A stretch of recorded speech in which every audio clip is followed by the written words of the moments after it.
One of my favorite hobbies during the entire Christmas season is to sit under the tree, read a book, and just usher in the Yuletide spirits. It is also about entertaining, meeting people, meeting family, meeting friends, and culminating the entire year that has gone by. One dish that is a sure shot hit and success is my rosemary scented vegetable crumble.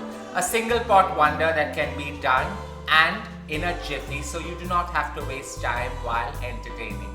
Let's get to creating it. Preheating the oven to 190 degrees Celsius is what's initially required to be done for about 15 minutes. This rosemary scented winter vegetable crumble is a perfect dish even to make in advance. Keep it overnight and just bake it when your guests come. It's so simple to get lunch ready in a jiffy.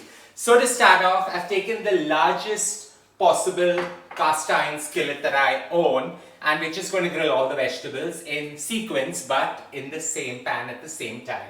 To start off, I'm just going to put about 20 ml of olive oil into the pan.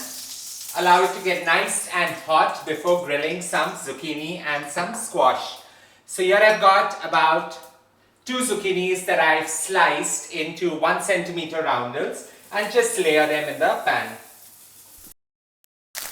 Now you want to season this, so in goes a fine sprinkle of some celery sea salt just to give you those specks, and some freshly milled black pepper. We're going to turn these now so that they've just got that brown, but at the same time they have the crunch within. In a minute's time, all you need to do is flip these.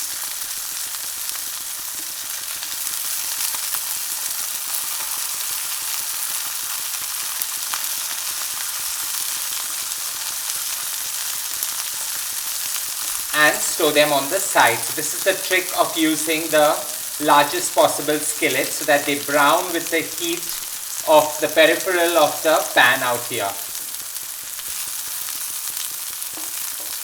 Now with the zucchini nicely circling the entire boundary of my pan, in goes the squash, about 2 numbers as well, cut into 1 centimeter roundels, and I'm just going to put them all in so that they grill and get those glorious char marks on it. So just put them in.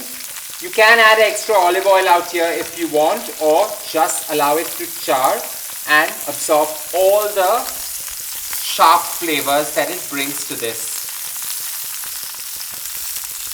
Half a minute of allowing it to grill. All we're going to do is now flip these over. A fine sprinkle of some celery sea salt and some freshly milled pepper, and while this grills, we're just going to lift up the zucchini and layer it into our crumble baked dish. Having had these neatly grilled with the perfect marks, all we do is line them right into the bakeware. While the zucchini and squash have grilled just with some pepper and some celery salt, now comes the heat with all the other vegetables. So 3 fresh red chilies slit and thrown in, along with 6 cloves of garlic, 1-inch piece of ginger, just to give you that heat, and 1 red onion cut into large shards. So allow this to saute.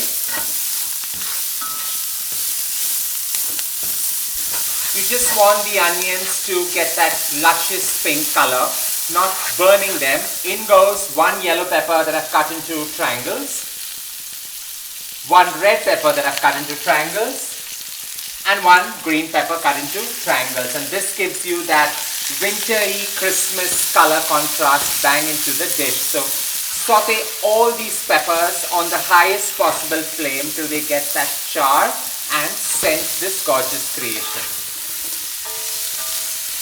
In goes 2 carrots that I've cut into leaves and blanched, just to give you that speck of orange and the daintiest of sizes. So as you saute all this, half a broccoli that I've blanched as well going in to give you that burst of color. I like to put just a little butter right in the center and an overload of rosemary sprigs. So about 5 or 6 rosemary sprigs going right in the center. Just allow all this to infuse now, and my cast iron is truly magic because it helps me create large batches of this and store in the fridge and use as and when required. So saute all this together for another minute to a minute and a half and just dunk everything into our crumble bakeware. Mix it up and it goes into this in the center, nestled beautifully within. So add the sprigs of the rosemary and everything in just to accentuate the flavor as this bakes. A slight sprinkle of some celery salt on top along with loads of freshly milled pepper.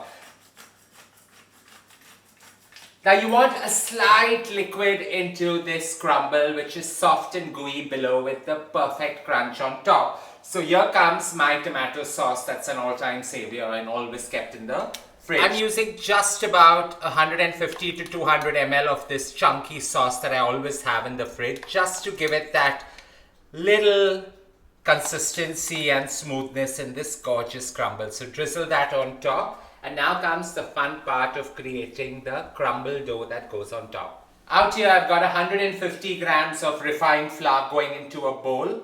With that I'm adding 150 grams of almond flour. Coarser the almond flour, the more exotic the crumble. It gives you that grit and bite size in it. Now since this is a savoury crumble, you want some cheese just to accentuate it and liven it up. So here we've got about 100 grams of Parmesan cheese grated going in. Just mix everything with your hands so that it amalgamates very well. And into this full gorgeous mass goes about 150 grams of firm butter from the refrigerator. So you just put your hand in and create the crumble now. Into the almond flour and Parmesan cheese goodness, just forming coarse sand textures that actually go right on top. So crumble it, and although it may stick to your hand, the crumble really works by just dusting it with the flour from within. So just be as liberal as you can and crumble the entire creation. The purpose of a good crumble is to ensure everything is in equal quantities so that it holds well together and resembles the coarsest of texture but has that gorgeous crunch when it's baked. So crumble this and ensure the butter gets nice and works well into the almond flour and the refined flour. And the Parmesan cheese just adds that glorious zing to it. For me, the best way to know that this is done is when I reminisce in my sandcastle creating days and the texture is just right, which holds together but has that gorgeous crumble into it.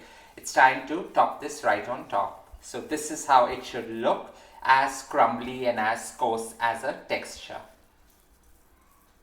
Sprinkle this right on top. Try to cover up most of the open area, but you can leave little specks just so that it shines through and through.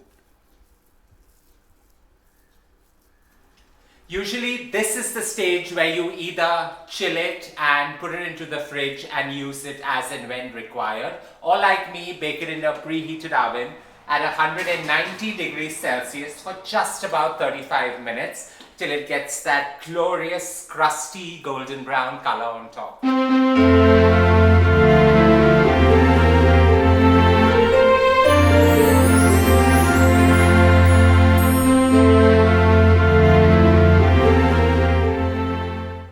35 minutes of allowing this gorgeous crumble to bake. You've got that perfect golden brown right on top with the vegetables merging with each other, and the flavors as grilling them separate have just come together really well.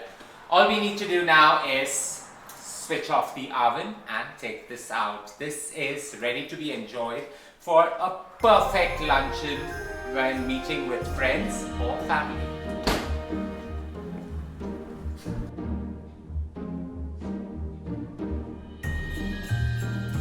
While this gorgeous crumble is a single pot revelation in itself, you can go slightly overboard and pair this just with an arugula and Parmesan salad, just to give it that star appeal and quality. Don't forget to share loads of love by hitting on the like button, and as I always say, don't forget to subscribe.